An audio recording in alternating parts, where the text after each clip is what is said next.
This camera is full of chalk.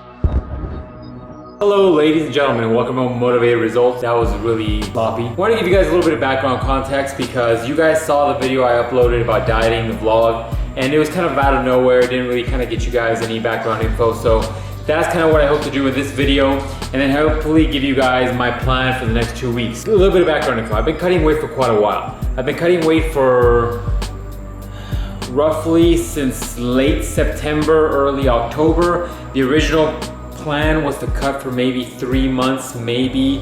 And then some of you, if you look back at the timestamps of the videos, you'll notice that I took on a lot of projects. If it wasn't painting the bedroom, if it wasn't the backyard, it was a home gym. If it wasn't that, it was a half a dozen other things that I did not show you on camera. And so there's a lot of things going on in my life in the last 6 months, which made the cut a lot more difficult. Training and diet has always been on point. It always is for the most part. I am like 99% on point with my macros at all times, except for every once in a while when I get a meal that I wasn't planning, or when I go out and enjoy myself, or when I indulge a little bit more than normal.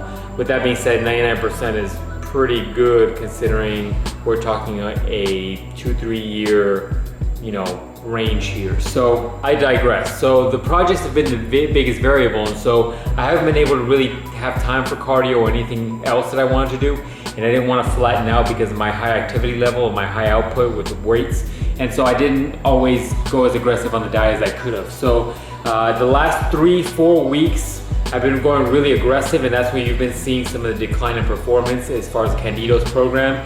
And some of it, you've seen me kind of shrink up a little bit. You've seen me have a little bit more of the face, flatness in the face, Bellator look. It happens, it's gonna happen, especially when you've been dieting. And I'm choosing to diet to a leaner body fat than I would normally recommend, and quite frankly, that I would normally work with my athletes. I don't get people to contest prep. If any of you contact me down below and ask me to help you with contest prep, I usually forward people to other people, let me rephrase that. Not because I don't want to do it, but because I don't like to do it. I don't think it's a healthy option for most people, and most people are looking at magazines or looking at these guys that cut for a show and say, I want to look like that. The problem is that you don't realize that most times that's not what they walk around like. You can't hold that level of conditioning. And so I wanted to give you guys a little bit of context as to why I'm doing this, considering how I normally wouldn't recommend this or normally wouldn't help anybody get to this lower body fat.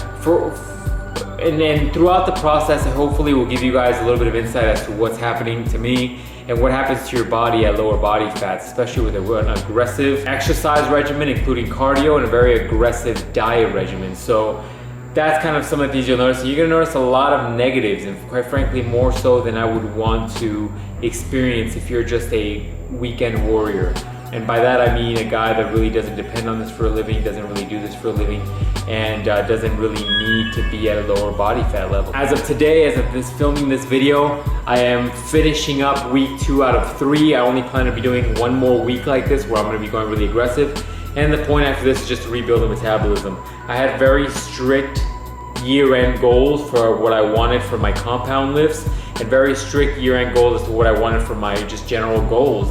And with this deficit and focusing so much on this diet, I cannot do what I wanted to do. And there's no way for me to put on crazy strength and or crazy muscle, if you will, whatever that means, with a deficit of this nature, with an activity level of this nature, and a weight training workload of this nature. So that's the plan moving forward. I hope to kind of give you guys a little bit of insight as to what I'm doing, and hopefully you guys can get a little bit of background as to what it really takes to do something like this, why it's not worth it. That's kind of what I want to push.